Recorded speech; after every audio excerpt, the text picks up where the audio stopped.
È mare fu, sì, è mare fu anche quest'anno, qui alla playa di Catania, spiaggia numero 3,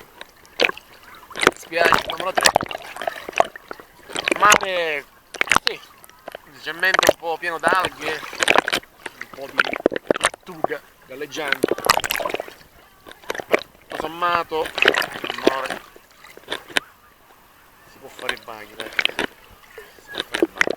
Temperatura d'acqua va bene, molto fredda, ci può stare, quindi venite qui alla playa di Catania, dove c'è anche l'Etna che ci sorveglia. Va bene, ci vediamo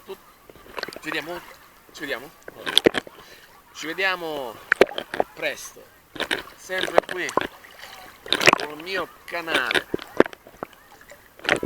Grazie a tutti coloro che mi stanno seguendo da un po' di tempo, che seguono il mio canale. Mi trovate anche su Instagram,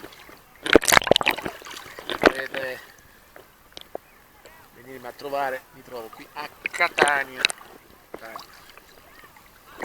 Un pomeriggio catanese, classico pomeriggio catanese, estivo, in estate il catanese va al mare, perché ha il mare, una città bagnata dal mare, ovviamente, se no non si poteva fare.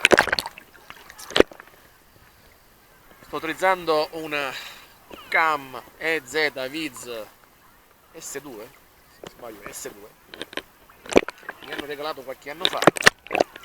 Ogni tanto la utilizzo per fare questi brevi video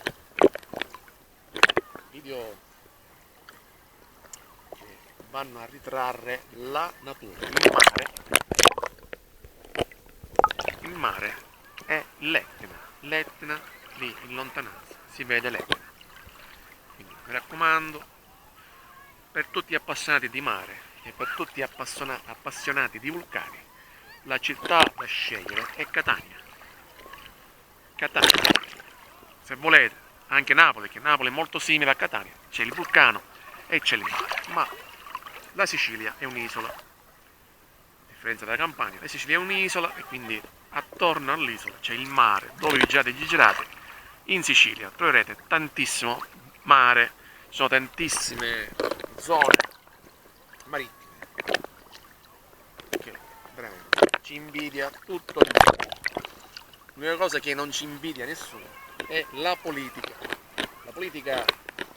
locale, purtroppo da anni, se non da secoli, ha distrutto la Sicilia, la Spagna e tutto il sud Italia. Quindi vi auguro una buona estate, un buon inizio stagione estiva, divertitevi, rilassatevi. I tempi sono un po' tristi, bui, c'è incertezza del domani, però pensate al presente, perché del domani non c'è certezza. Ciao!